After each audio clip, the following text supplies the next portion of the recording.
So I work for the Eurovision Academy. So this is the learning and development arm of the EBU, the European Broadcasting Union.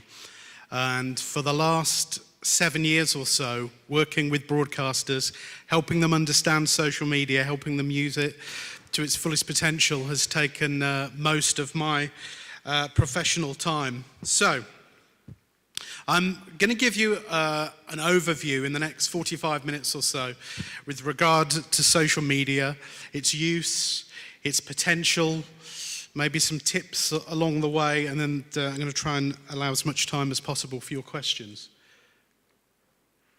So, starting off with a quote. This is my favorite quote when it comes to social media. It comes from an American called Andy Carvin. And Andy was responsible for putting in place the digital strategy at National Public Radio in America. And Andy's seen to have made such a contribution to social media and broadcasting. His old mobile phone is behind the glass at the Smithsonian Museum in Washington, D.C., which says a lot about what this man's achieved. And he once said to me, "Embrace those who love you, listen to those who don't," okay? And if you take one thing away, you remember one thing from this presentation today, maybe it could be this. And the reason this quote came about was born out of the story of National Public Radio's Facebook page. And Andy was in a meeting at this big broadcasting organization with fellow managers, and they were deciding whether National Public Radio should have a Facebook page or not. And if they should have a Facebook page, why should it be used? Should it be used to help raise money? Should it be helped to reach a new audience and share content? And as the discussions were going on, Andy's phone was vibrating. There were messages coming through, and those vibrations and those messages started to come more and more rapidly until it got to the point that it was disturbing the meeting, and Andy had to pick up his phone and find out what was going on. And the messages were from his colleagues who were congratulating Andy on the fantastic new NPR Facebook page, which was setting the social network on fire and was adding thousands of likes by the minute. And here this news was coming in at a meeting where NPR was deciding whether or not they should have a Facebook page. So the meeting ended, and Andy went off to investigate where NPR's Facebook page had come from, because it hadn't come from the digital team. And eventually they discovered it was an American student who was studying in England, who was a huge fan of National Public Radio. And he'd contacted NPR before on the contact us section of the website and hadn't got a response. And what he was asking NPR was, "You don't have a Facebook page. Can I set one up for you? Because I don't want somebody to do it who has bad intentions, and it could reflect badly on the organization. I care too much about NPR for that to happen." And in the end, he'd just done it of his own accord, set up this page. It was doing very well. It was engaging with people. And he handed the keys over to the media organization.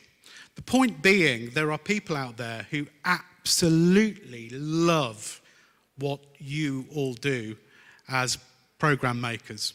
They absolutely adore what you do. And what social media allows you to do is give them a big digital hug. It allows you to bring them in. It allows you to pull them closer. It allows you to build proper, tangible relationships with people who adore what you make.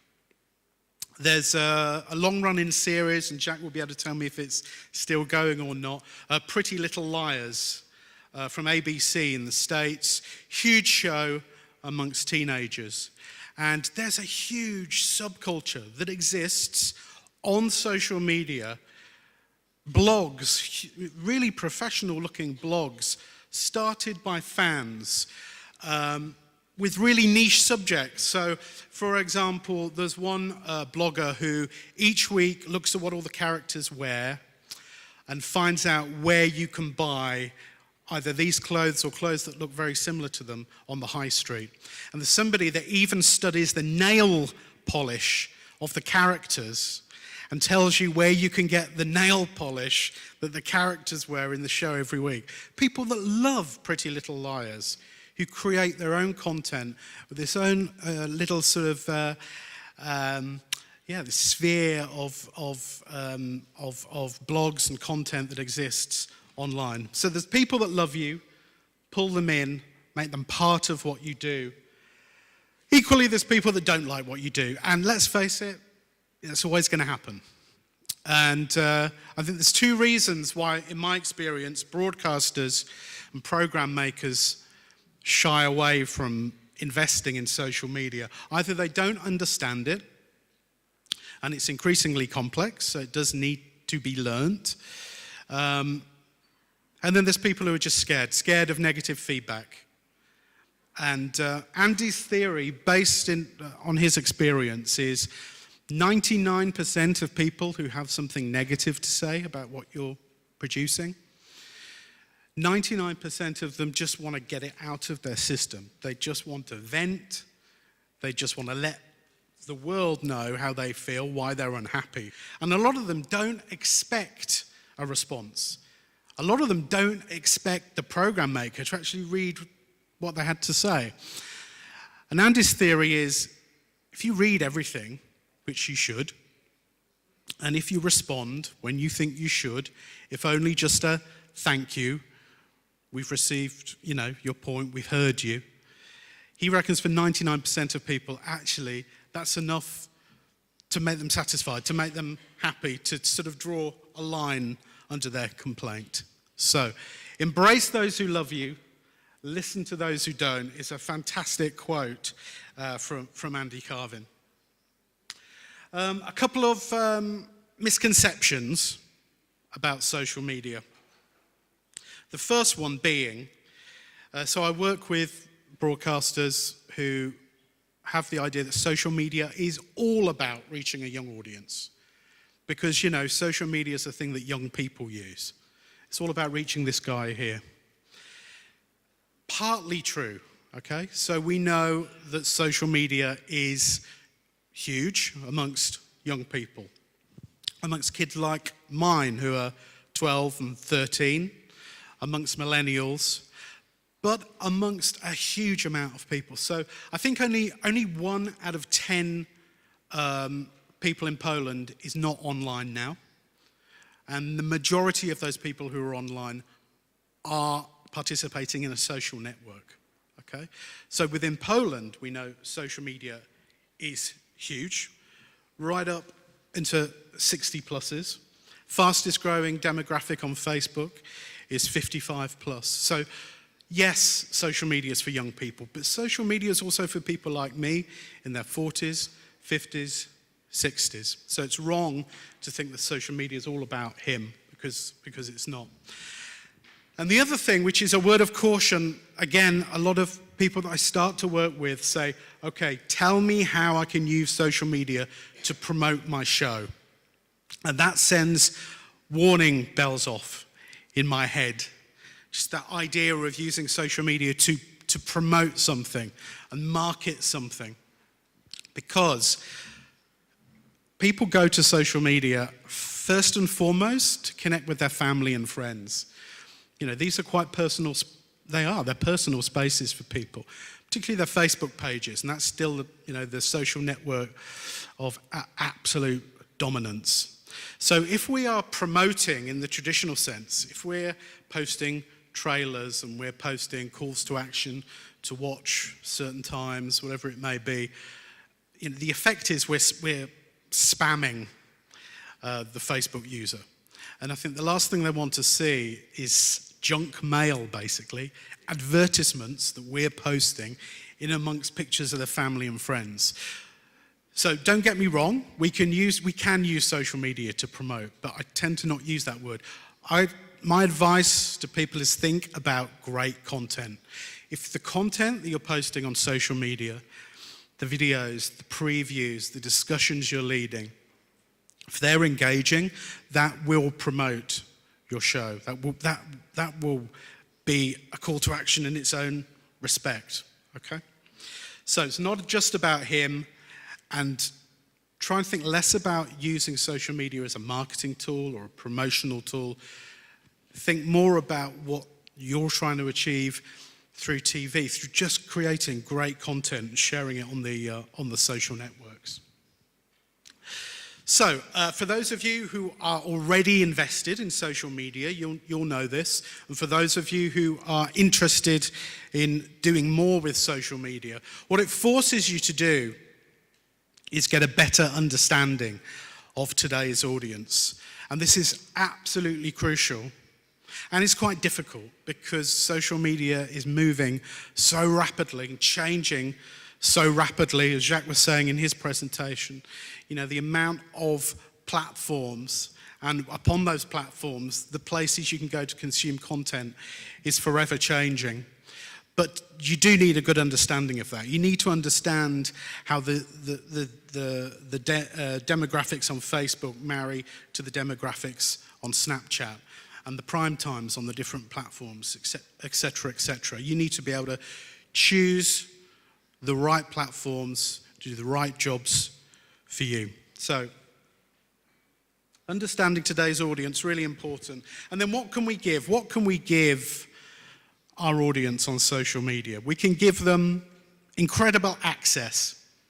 You know, we can give them that virtual access, all areas pass, so they can see things that we do and places where we do them that they've never seen before. And remember, embrace those who love you. The people who are interested to see what it looks like the other side of the camera. The people who are interested to know why you made that decision to end the series like that, or why you decided to cast that certain person, or how the actor felt about that certain storyline. You can give people that access.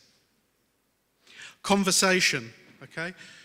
You know how it is when you're at home, you're watching your favorite drama with your husband, your wife, your boyfriend, girlfriend, and you're looking at each other at moments, smiling, you're starting to talk about what's happening.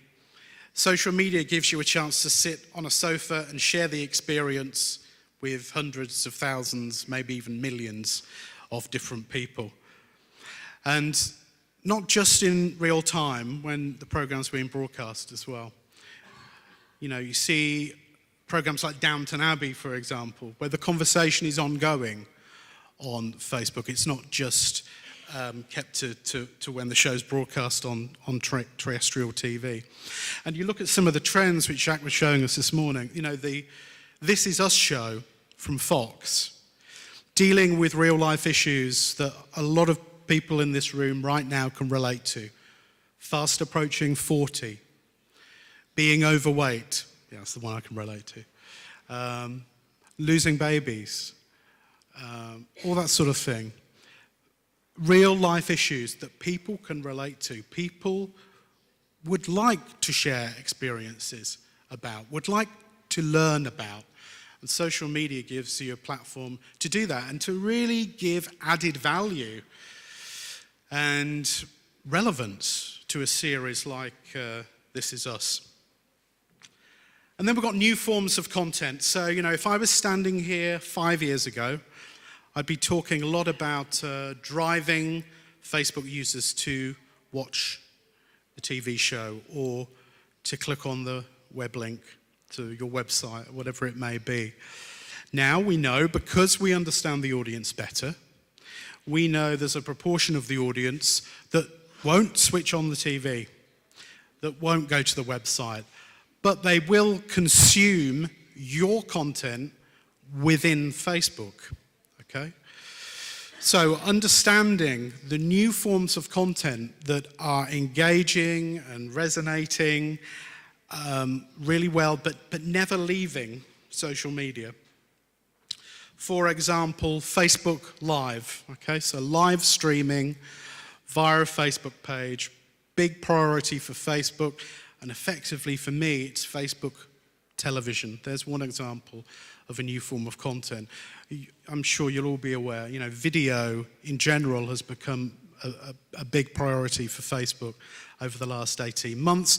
And creating a video for Facebook is very different from creating a video for any other platform. You know, there are rules, so for example, 40 seconds to a minute is the optimum length.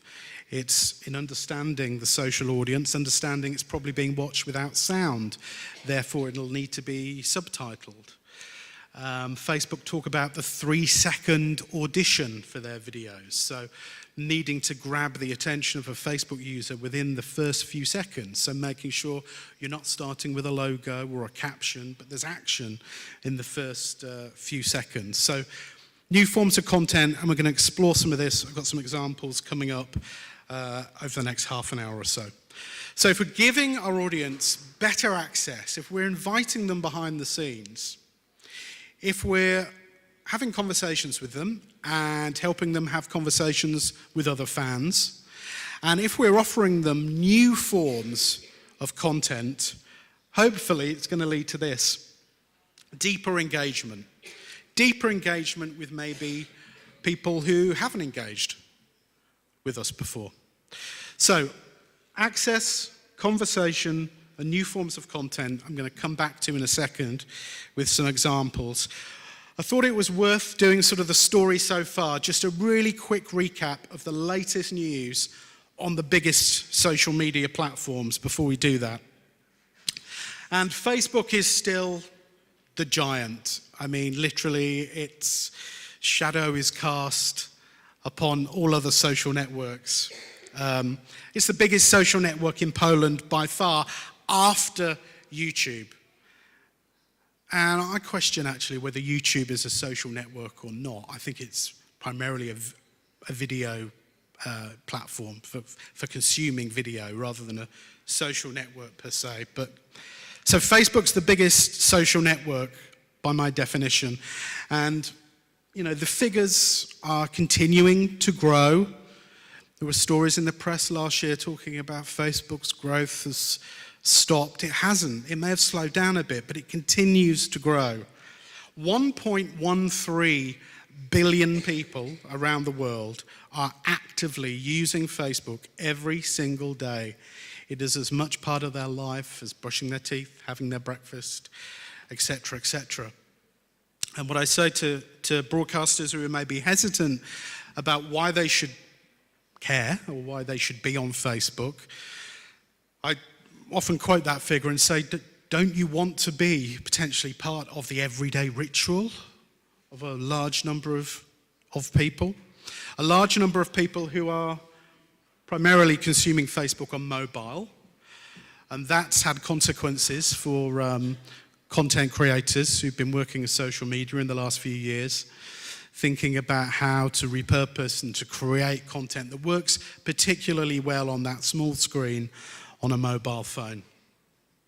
Over the last 18 months, I would say, Facebook has created new products of particular interest to the media. So, who's heard of, just quick show of hands, who's heard of instant articles? Anybody heard of instant articles? Okay, so this is a big deal for Facebook, and they collaborated with 6 media houses last summer to create this. They found that if you have a normal Facebook post and you click on a URL, you click on a link to a video, if it takes more than 9 seconds to load, you're out. The average person is out. They just give up on that and move on to doing something else. So it's a disappointment, you know. So the idea of instant articles, as it sounds, is this is a special kind of post on Facebook. You can often tell it's an instant article post because it will look like the brand of the media organization. It will have the same font, the same typeface as the media organization, which is one of the things you're able to do. And technically, when an instant article post loads on your phone, all the content attached to that post, videos, articles, whatever it may be, they also load. So when the post is there, you know that all that other content is sitting behind that post. So at the touch of a button on your phone, that content loads instantly, within about a second or so. So there's no disappointment, okay? Also, there's lots of interesting multimedia possibilities within instant articles. The ability to zoom in on photographs. The ability to create photographs with, for example, sound bites embedded within them. There's lots of interesting ways to be creative with multimedia within instant articles. So there is that. And the other one, which I've already mentioned, is Facebook Live. So about a year ago, big A-list celebrities around the world were given the ability to live stream, to go live on their Facebook pages via their mobile phones. Now this has been rolled out to everyone and all organizations, and we're going to see some developments in 2017 where Facebook's going to try and make Facebook Live an even more attractive proposition for media to use, okay? So there's Facebook, lots to think about there. And if Facebook is like a newspaper, and it kind of is, with a mix of all different kinds of content, then Instagram is the glossy magazine supplement. And this is how Facebook and Instagram describe the difference between the two, by the way. Because Instagram is owned by Facebook, and it's pictures and it's videos, okay? And there's the ability on Instagram, so I'm using this clicker as a prop, as if it's a phone. There's the ability on Instagram for you to, even if you're a terrible photographer, like I am, there's the ability for you to use filters and make your pictures look brilliant, you know, museum-worthy, art gallery-worthy. Instagram's growth has been steady and continues, far bigger in terms of users than Twitter now, 500 million active users, 300 million daily users. And this platform particularly resonates with younger people. So this is the platform of choice for my 13-year-olds and his friends. We see this echoed around Europe, and millennials too. This is the platform I've spent a lot of this year talking and helping broadcasters to understand. And you do need to understand this one. It's not as intuitive as Facebook or Twitter, but its growth is rapid at the moment too. Has anybody actually got Snapchat on their phone? There you go, you don't understand. Yeah, it's not easy, is it? You actually have to learn how to use this app. But when you do learn to use it, it's actually quite good fun. I think I'm the oldest man in the world using Snapchat, okay? And that's how I open my training. We've done a lot of training this year to help organizations understand Snapchat. And for some of our colleagues like DR in Denmark, Facebook is their number one priority in terms of social media strategy, which is understandable. And Snapchat is now their number two, because about 60% of teenagers in Denmark are active on Snapchat. And so you can see here, so this is bigger now in terms of daily users than Twitter around the world. But look at the figures. So these are total figures around the world. 86% of users here are 13 to 34. So I started off by saying social media is not just about young people, but there are certain platforms, Snapchat and Instagram being the two, that really resonate with that younger end of the audience. And if you read the trade press around social media, you see a lot of commentators argue that out of all of the social media, Snapchat's the one that seems to really understand television. Well, we'll go on to more about that in a little bit. And here's the little bird. Okay, this is my personal favorite social network. And this is a social network that's still big within certain professional communities, and broadcast and news is certainly one of them. It's Twitter. It's the world's biggest SMS text feed. It is the live, real-time social network where you see messages in chronological order, but its growth has stalled. Okay, so about 300 million monthly users. A number of stories over the last 12 months about it being sold. or not. I think twice last year, everyone got very excited because they thought Google was about to buy Twitter. Twitter let go of a couple of hundred workers a few weeks ago, so still its future is in question, I would say. So we did Facebook, Instagram, Snapchat, Twitter, just to mention Google Plus as well, because Google Plus is used quite a bit. I think about 35% of social media users in Poland use Google Plus. Why is Google Plus important? Because it helps with the search engine optimization on Google. So it's definitely one to think about as well. But I wouldn't suggest for producers who are new to social media that you would need to be on all these platforms. You need to think about who you want to target and what you want to do, and then pick the right platforms for the job. I look outside of media for my inspiration often with social media. And here are my heroes, okay? KLM, the Dutch airline. KLM, the Dutch airline, when you land on a KLM flight now, this is the script that the cabin crew have to read. So you'll hear this if you land on KLM in the coming months. You can contact KLM 24 hours a day using either Facebook and Twitter, and we guarantee we will respond within 1 hour. And if we're talking about access, KLM give their passengers pretty impressive access 24 hours a day. And I've put them to the test. I had a flight that had a technical problem, was about to screw up a connection. I had to try and get to Istanbul. I tweeted them. Within half an hour of my first tweet, they'd rebooked me onto a later flight, and they told me exactly where at Schiphol Airport I needed to go to collect my new tickets.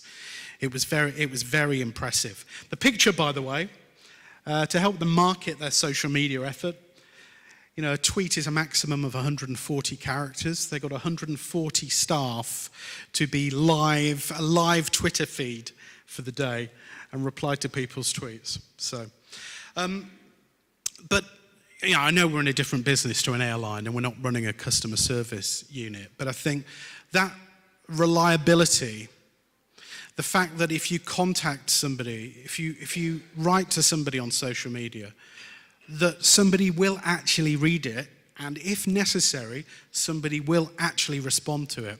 And this is my number one pet hate within media. No matter whether it's Facebook accounts for dramas, kids' TV, news programs, so often you see quite interesting Facebook posts that start a conversation, and then the broadcaster or the program maker is never seen again in the 200 comments that follow. And when I do training sessions, I usually sort of do a simulation of this. I ask somebody a question in the room, and they start to respond and give me their answer, and I walk out the room and close the door, and I don't come back in again for about a minute. And it's the digital version of that, okay? So if you use social media, being genuine about the social aspect, recognizing, if people make the effort to contact you, at the very least, you should read what they're saying, and if necessary, respond. And with some of the broadcasters, now this is an issue because it takes a lot of time to read hundreds of comments and respond to not all of them, but some of them. So NRK in Norway, for example, is now building into the workflow for the program makers there the opportunity to go to Facebook and to read and to listen and to respond to what's being said. So KLM sort of inspire me in that respect. So we're not customer service operators or airline operators like KLM. You make programs. I make programs from time to time. Here's an example from the EBU, based around one of the few programs that the EBU makes, the Eurovision Song Contest. And I just think this is a good example of how social media can give fans of that show new access to behind the scenes in this case. So this is one member of the communications team for the EBU, who's called David, with a mobile phone, just him, the mobile phone, and thousands of people that decided to click and share this experience of a backstage tour. You can have a little sneaky peek here. This is Croatia's dressing room. There you go. You can see they've got lovely rugs and very nice sofas as well to relax. Because we want the artists to feel very relaxed. So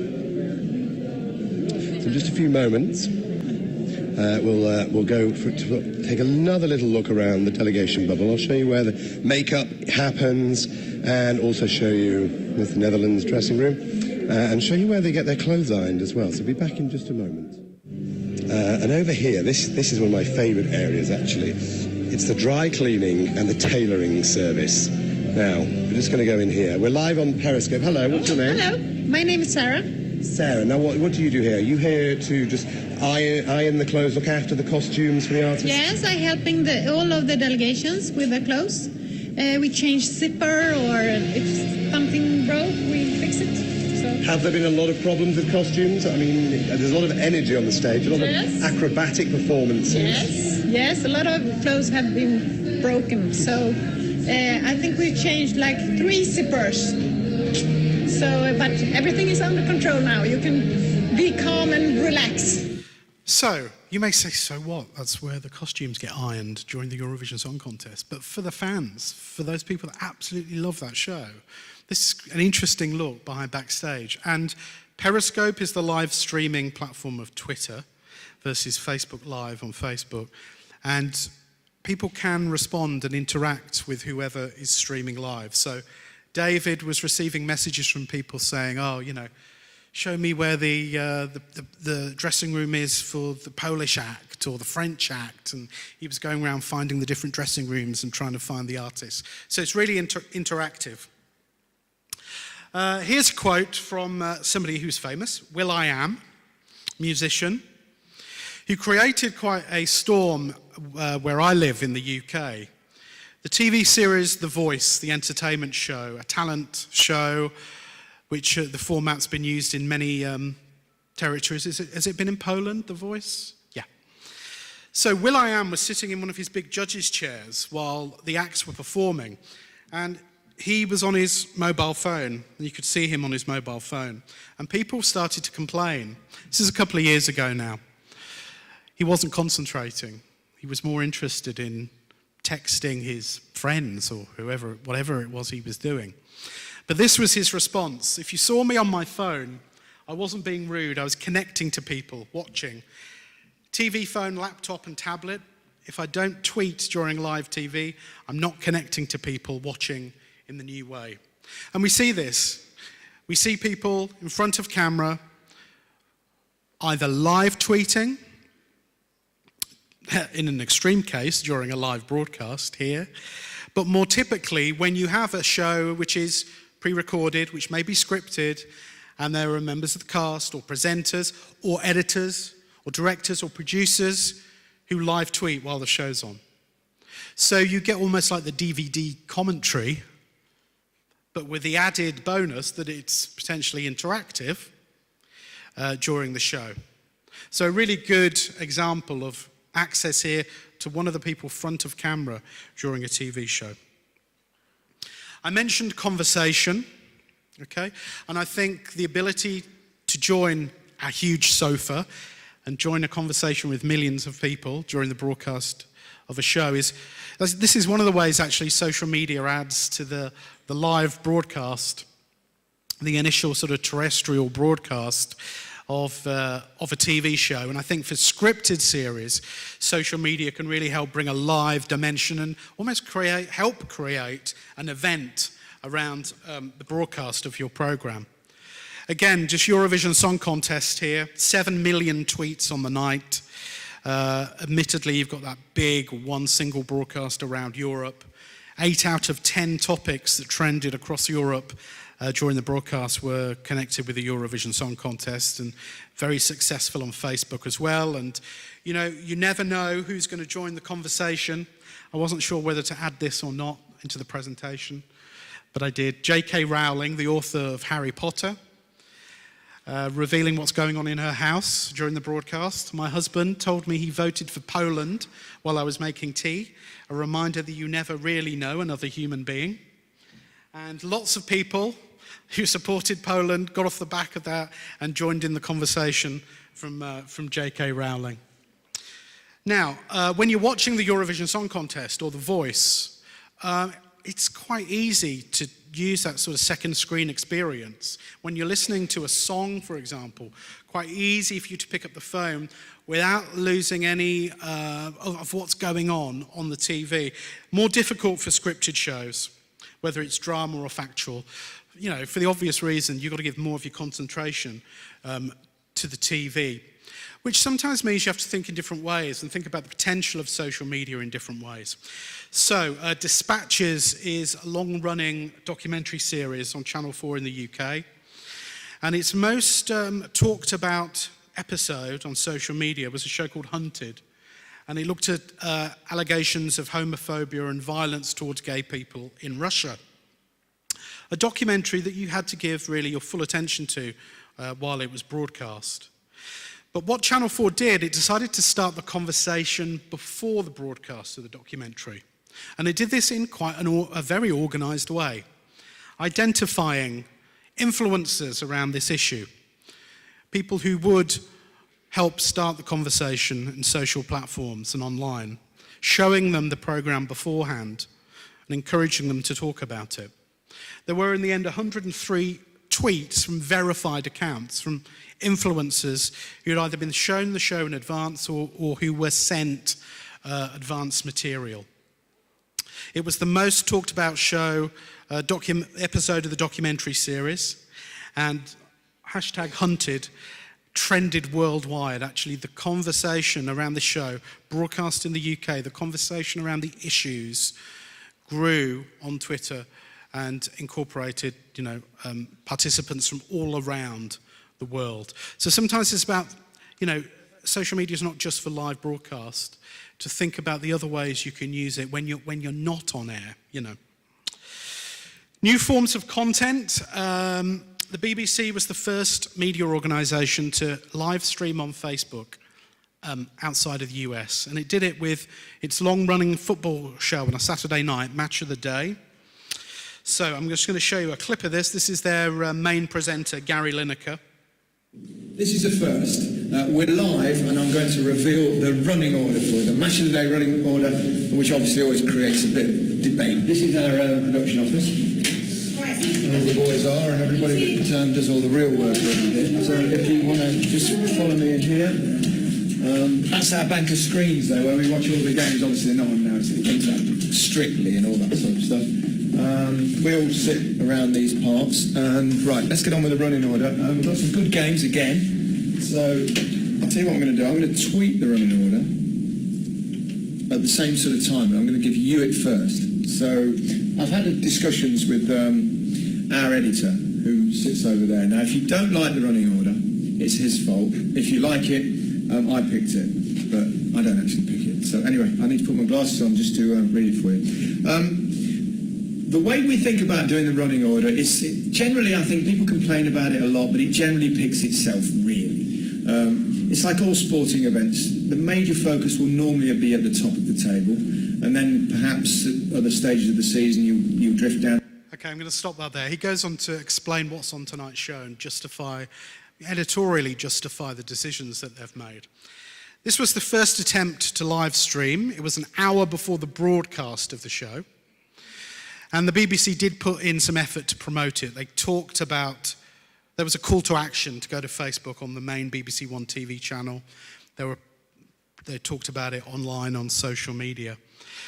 But an incredible amount of people chose to go to Facebook to watch this. 1.8 million views for this behind-the-scenes sort of pre-show, if you want. But very simple, just a presenter there.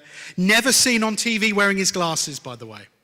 Never seen on TV wearing his glasses. So you really were backstage with him, finding out what was on the show. So maximising talent, maximising the value from that programme. Snapchat is entirely visual. It's built on pictures and videos. It is a vertical social network on your mobile phone. It takes up the entire screen, so it looks very distinctive in that respect. And it is working closely with a number of media organizations, NBC probably being the biggest, NBC in the States. NBC currently has the rights to the Olympic Games in America.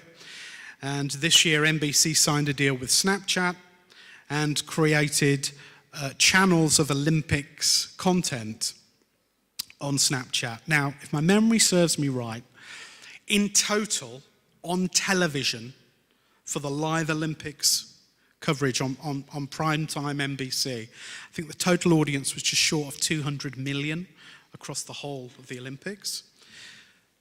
The figures for its Snapchat coverage were 35 million.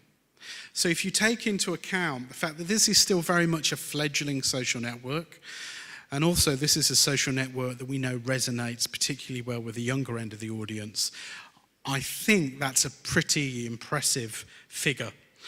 And Snapchat is now in the process of, right now, setting up channels of content, not just seen in America, but being seen globally for some of its key properties. Saturday Night Live, its classic, iconic comedy series, is going to have a channel on Snapchat. The Tonight Show with Jimmy Fallon right now, its Snapchat channel is already up and running. It happened in the last few weeks. So I really recommend, if you are interested in learning more about social media, do set up a Snapchat account and explore it, because I think there's some really distinctive and interesting storytelling that's starting to be seen on here. About 2 weeks ago, the Hollywood Reporter explained how Snapchat was starting talks with certain movie studios as well, in terms of creating channels of content which will enable movie studios to maybe tell stories in interesting new ways, targeting young Snapchat users. So, very exciting, very different, very difficult to understand, I think, but definitely one to watch with Snapchat. And in the news this morning, looks as if they're going to float on the US stock exchange, valued at $20 billion, I think, Snap Incorporated now. Okay, I'm coming to an end, so we'll have about 10 minutes for questions. Key social media platforms and some of the key ways you can use them for television. As I said, I look outside of TV and radio for inspiration. And really, a lot of the ways you use the platforms, you should learn lessons from all different genres within TV. Generally speaking, no matter what genre you work in, Facebook's about shareable pictures and videos and conversation. Instagram is brand-led. It's about strong visuals. Snapchat actually isn't brand-led. It's people-led. Okay? Twitter, the here, the now, the countdown to broadcast, the second screen. I've put YouTube in here. I don't really need to say a lot about that, I don't think. Video you want to watch and watch again and again. And then Google Plus, and it's not on the slide here, but I think, one of the big reasons to be present on Google Plus is to help your search engine optimization. We see organizations, broadcast organizations, big and small, and I've worked in the past year with independent producers with a staff of less than 10, and I've worked with organizations like Swedish Radio with thousands of staff. And the one thing they have in common when they decide to invest in social media, because it is an investment, is they need a social media strategy, they need a plan. It's like any part of your business, you would not embark on a new project without having a strategy. Setting measurable objectives that are going to help you decide what platforms to use and the kind of content that you want to position on those platforms. Thinking about workflow, thinking about resources, quite difficult questions actually. And then issues of education and training, and these are two separate things for me in social media, because still so many people just don't really understand social media. They're the ones that usually resist it the most. So there's the education, they understand why it's so relevant to content creators now. And then there's the training. So when people understand the why, it's the how. You know, how do you use Facebook Live versus Periscope? How do you figure out how to use Snapchat? Swedish Radio has actually created a handbook. It's on its second edition now to help its staff understand social media, and it created a course which was compulsory for every single program maker from across all the genres that Swedish Radio produce. They had to go on that course to learn how to lead in social media and manage it. So thank you very much. That, for those of you who are on Twitter, that's the EBU Academy username, and that's mine at the bottom there. Obviously, I'm going to stick around for a bit if you have any questions. We're going to Swedish Radio in April next year to spend some time with them, finding out how they're managing and leading in social media. So that's one of the courses we have coming up. We're going to Facebook and Instagram, their European headquarters in London, and they're going to explain to us some of the developments for 2017. That's coming up in February. And I'm leading the fourth of our Snapchat masterclasses in early 2017. So if you're interested in any of that, or any, we offer bespoke support as well. So if you feel you need support in this area, then please let us know. I've got 10 minutes for questions. So who's got some questions? Yes. Do I need my earpiece? Hello. Do you know any series which use actually social media? I mean, which are maybe not based on them, but which actually use this kind of interaction online, I mean? You mean what program makers that use? Yes. Yeah. Actually, the best example of, there's lots of examples, but the one that I usually show within conferences as an example of program makers using content from social media is from a nightly news program in the UK, where they've put a lot of effort into building a relationship with their audience with social media, to the extent that during a typhoon in the Philippines, one member of the audience who was desperate to find his family and couldn't get hold of his family because the infrastructure had gone down, he tweeted the reporter who was in that area. And the reporter, who's very active on Twitter, who has 40 years plus experience, once described himself to me as a dinosaur until he, through the work he was doing, understood the value that social media could bring. He took it upon himself to try and find this guy's family, headed over 24 hours to the region of the Philippines where this guy's family was. It could have been a very sad story. As it turned out, it was a happy story. There was about 30 people crowded into the kitchen of this family, sheltering for safety. And the reporter was able to reunite the family with his and her family back in the UK. So there's a really good example of how... I mean, what about the fiction stories? You want to engage with an audience through the social media. It's really in your hands. And this is still so new. I mean, in some ways, I feel I've been working in social media for a long time, in 7 years. But still, the key characteristic with the broadcasters who really are having an impact and really are sort of breaking through is they try new things. They experiment. And we see it. We see it every month. We see examples of broadcasters who are trying new things. But certainly, I've seen stories guided by either crude votes or more detailed sort of commentary and suggestions. Suggestions for storyline direction from the audience. And as I say, I've seen either sort of backstories or certain parts of stories being taken over and being run on different social media platforms. So, any more questions? I actually have a colleague in India who is great at experimenting, and he is the mobile editor for the largest newspaper in India. the Hindustan Times, Yusuf Omar, his name is. And Yusuf is one reason to go to Snapchat and set up an account. Just look at what he's doing and the way he's experimenting with storytelling. So he's been trying to create a reality show, like you would see a reality TV show, but a reality show on social media using Snapchat. So recruiting its stars, shall we say, giving them phones, setting up Snapchat accounts for them, and using Snapchat as a way for them to document their everyday lives. These were students who are experiencing their first few weeks and months in university. And from the content that was created on Snapchat, creating sort of like a reality series. But it was all born out of mobile phones, so, and creating content on mobile through Snapchat. So, which was something the students were really familiar and comfortable about using. People my age less so, but the students were super comfortable with it.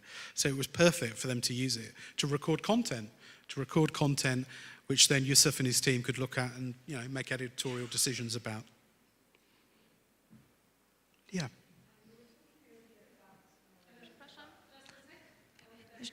It's okay. Piękne.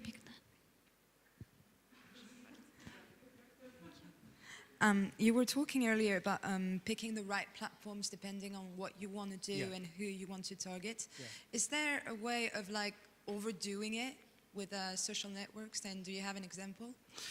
Yeah, I don't have an example as such, but yeah, absolutely. I mean, there was a time, again, if I was standing here 3 years ago, I think most organisations thought they needed to be on everything, needed to be on all platforms, but the platforms have become more sophisticated, the platforms have become more distinctive, and we've learned that they excel in different areas, and also their audiences can differ, So, so if you're not looking to engage with a younger audience, you probably don't need to worry right now about Snapchat.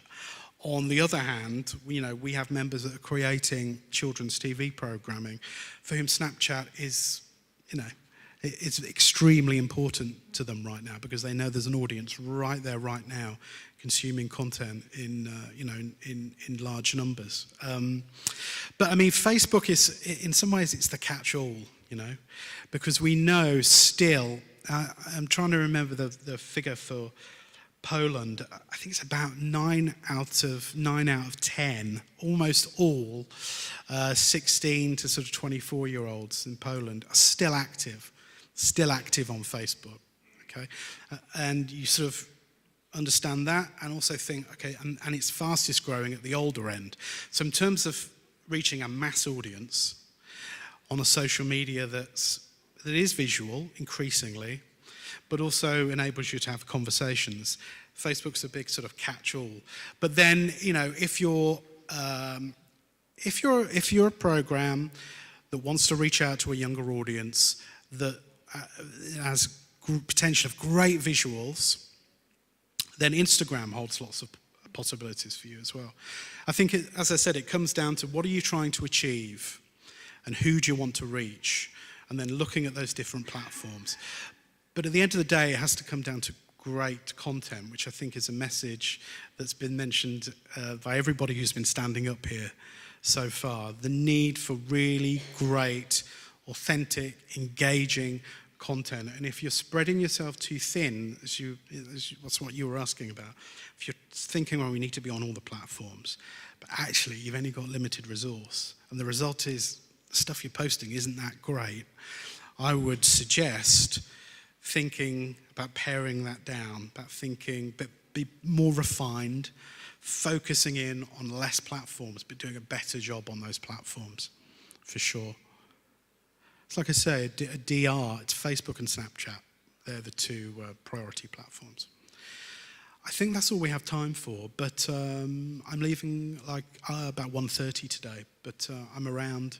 So if you have any questions, then please let me know. But thank you very much for listening.